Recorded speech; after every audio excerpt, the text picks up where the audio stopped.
dear students, today I am going to teach you about the derivation of the root word suffixes. In yesterday class we have learned the prefixes, and now in this class we will learn about the suffixes. आज हम suffix पढ़ने वाले हैं. कल वाली class में हमने prefix पढ़ा था. प्रीफिक्स में हमने जो रूट वर्ड्स में पहले लगाने वाले जो हमारे पास वर्ड्स थे उसके बारे में हमने जाना, लेकिन आज हम पढ़ने वाले हैं जो आफ्टर यानी कि बाद में जो लगाने वाले शब्द हैं. तो that is called the suffixes is the words which are input after the making of the new words. जब नया शब्द बनाने के लिए जब उसमें बाद में वर्ड्स को जोड़ा जाता है उसको हम सफिक्स कहते हैं. अब हम जैसे एग्जाम्पल देखेंगे, तो जैसे यहाँ पर हमको एक रूट वर्ड हमें दिया गया है. हमको एक गोल्ड, मान लीजिए हमें एक गोल्ड दिया गया, वर्ड हमें गोल्ड दिया गया, या फिर हमें एक रूट वर्ड दिया गया EN.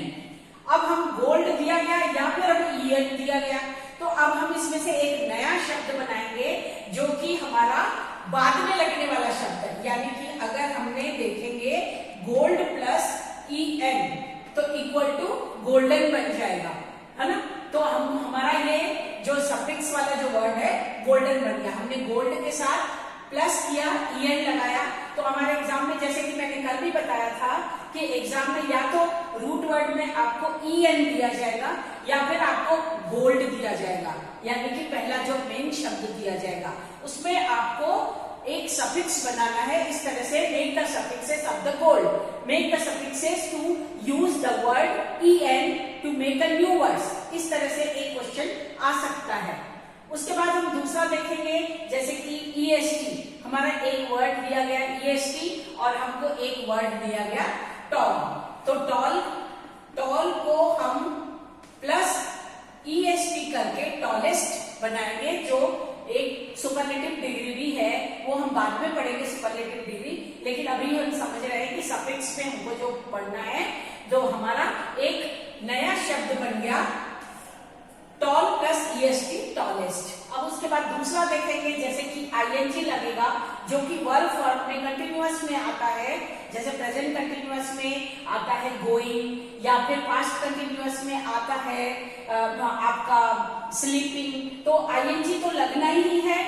Was sleeping, are sleeping, will sleeping, ये कंटिन्यूअस का है तो ING फॉर्म में आता ही है, जो कि हम पहले टेंस में फॉर्मूला के रूप में पढ़ चुके हैं. तो ING एक रूट वर्ड है और हमने उसमें हमको दिया गया स्लिप. अब हमको ये स्लिप दिया गया तो प्लस ING कर देंगे तो वो हो जाएगा हमारा स्लीपिंग. वो हमारा एक नया शब्द बन गया स्लीपिंग, जो कि हमने हमारा सफिक्स कहलाएगा. उसके बाद लेस है, LESS, लेस एक शब्द है. रूट वर्ड हमको दिया गया हो प्लस लेस तो होपलेस हो गया. ये हमारा एक नया शब्द बन गया जिसका मतलब होता है विदाउट, यानी कि लेस का मतलब होता है विदाउट, और उसके बाद हमने होप को प्लस करके लेस विदाउट बाद में सफिक्स बनाने के लिए होपलेस किया गया. अब नेस है, इसी तरह से नेस भी है. नेस एक कंडीशन होता है, नेस एक शब्द दिया गया और उसमें हमने ओपन के साथ प्लस नेस लगाया तो ओपननेस हो गया. तो ये हमारा नेस कंडीशन हुआ और ओपन एक रूट वर्ड हुआ और उसके साथ हमने नेस लगाया तो ओपननेस हो गया. उसके बाद ग्राफ, हम ग्राफ देखेंगे. ग्राफ जो होता है एक राइटिंग होती है और उसमें हमने बाद में हमको एक नया शब्द मिला, फोनोग्राफ या फोटोग्राफ भी बोल सकते हैं, फोनोग्राफ भी बोल सकते हैं. तो हमने इसमें एक रूट वर्ड के साथ फोन के साथ ग्राफ लगाया तो फोनोग्राफ हो गया, फोनोग्राफ हो गया.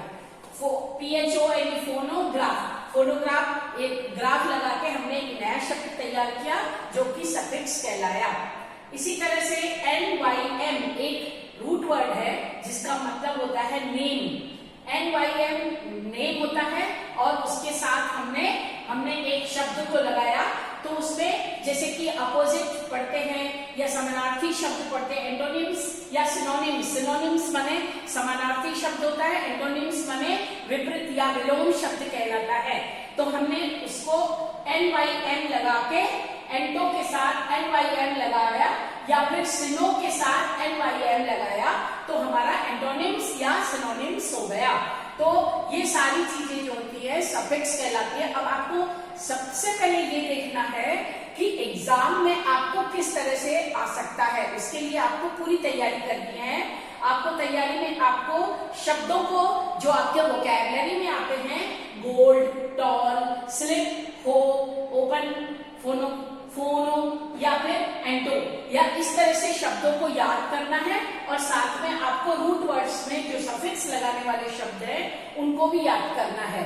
तो आपको कोई भी एक शब्द दे दिया जाएगा, अगर इधर वाला शब्द दिया गया तो ये नहीं दिया जाएगा, और ये दिया गया तो ये नहीं दिया जाएगा, दोनों में से एक दिया जाएगा। आपको दोनों की तैयारी करनी है।